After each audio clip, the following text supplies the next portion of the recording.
How are we going, everybody? Just a quick update on my little veggie garden.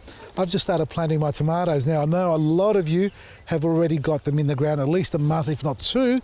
And if you're far north Australia, you're probably finishing your tomatoes. Yes, I am patting my dogs because this is what they do on cue. They turn up every time we want to do something in the garden. Now, you'll see a bit of a mess behind me here because I've pulled out a lot of red spring onions, a lot of beetroot. And the thing about the beetroot leaves, eat them. Don't throw them away, eat them as well. So let me just give you a little run through of what I've planted here. Ignore the spring onions, I'm keeping them for seed. Once I do seed, I'll be pulling them out as well. I've got my big malacas in. These are the first of the many that I'll be planting. Look how tiny they are. They are tiny, folks, and normally I suggest to plant them deeper than what the root ball is, so covering part of the stem as well, or up the stem, and normally on this side. But because mine are really late this year, I haven't done that with these ones. I'm taking the chances as they are to let them grow out their roots. This is the garden bed. This is the other thing I want to talk about. This is the garden bed that I prepared the other day with the cocoa pith, chicken manure, not sheep manure, chicken manure, charcoal and black grit. It is beautiful. Honestly, I came back earlier during the day to have a look at this soil. And it is, the texture is, come here. It's pointless me describing it. Yeah, look at this. Have a look at that. Just look at all the different grades in it. Now, I didn't put any wood chips in here because I didn't want to have it as coarse, because it doesn't need to be like the other stuff that we have on the other side of the garden bed that's sandy. And it's pretty good on the fingers. So we have got a cocoa peat. We've got pine shavings. That's this stuff here. See that there? All that there, that's from the chook house. The chook pen, so that's all pine shavings that have gone into there with the chicken manure. The cocoa pith, which is this stuff here. There it is there. See the brown stuff? Sorry, I'm moving around too much for you. There you are, that stuff there. It's the coconut husk. There are larger chunks over there in that corner there near the pipe. That's the other stuff that I put into here to keep the soil aerated, and it's working a treat. It is nice, light and fluffy. And I did plant some of those in the pith as well, and they're doing really well. So these tomatoes have acclimatized.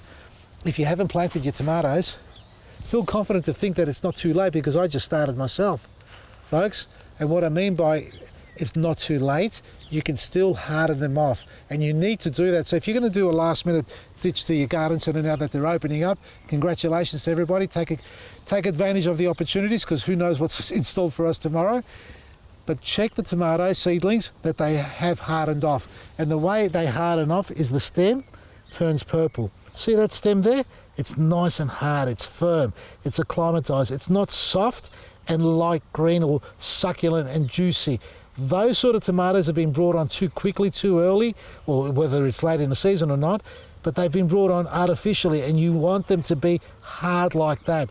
They will tolerate the weather conditions, whether it's hot or cold in your little garden, the microclimate that is. You need them to be hardened off like that. Otherwise, if they haven't hardened off, you're going to need to protect them and acclimatize them. So that means take them out into the garden during the day, let them sit there and acclimatize to the weather. And if it does get cold for whatever the reason, no matter what part of Australia or the world you live in, bring them in to protect them so they don't go backwards on you. Now, this garden bed's been prepared that way. This one here, I've done absolutely nothing to it other than turn the soil over, because we had an amazing crop last year, and I'm going to let it run its course again this year. These are trials, so that's been treated. This hasn't been treated. I may put some straw on this one. That one there, I might put some more coconut coir or pith on top of that as well. If you don't know what that product is, the coconut pith that is, check out one of our earlier episodes or videos that we did on making your own potting mix or preparing your garden bed, and you'll be able to see exactly what I'm talking about. A compressed block which you add water to, it swells out to 10 times its own weight, which is an impressive product, an impressive medium for heavy soils or soils that don't hold moisture. This one here is really good. It breaks down really well, and what I've got planted in there are black and orange tomatoes. Now, these are all self-germinated tomatoes, and yes, folks, yes, I have done that. I've got 3 or 4 plants clumped together in each little group, except for here and here. So I've gathered them out of this garden bed, because this is where they've germinated from, and I've replanted them in those spaces there. And also my red leg spring onions, folks. Well, these ones here I've just taken out and I've replanted. Now, you can replant the root system. And what I mean by that is this one here. I've cut this too low, so I can't use it. But what you normally do is you cut it, if you're digging them out of the ground, that is, you cut it to about 2 centimetres from the base and replant this back into the ground as I've done here, as you can see along there. And these are young ones, so I've just cut the tops off to just give them a bit more energy to come back on good again. So these will sprout for me. I'll get another multiple harvest out of these, and they're red. They're not your typical green ones. They've got a brilliant red in them. You can see a little bit over there as well. See how red it is on the stem there? Delightful. And see all these greens here, my lettuce, my endives and chicory that I've got growing there. They're all self-germinated varieties. I'm really, really loving self-germinated plants, folks. Not because of my laziness, because that's far from what I am here. I'd like to think that. But the fact that nature has so much to offer you in your own backyard, front yard, courtyard, whatever you have. Allow one plant to go to seed and you'll have thousands coming up forever, so you can never go hungry. Never rely on your big supermarket stores. If that's what you do, you've got to change your ways. You've got to start thinking about self-germinated plants. Buy some seeds to start with. Check out our range on our website. They're dirt cheap. You can get 27 pack for $30 or something.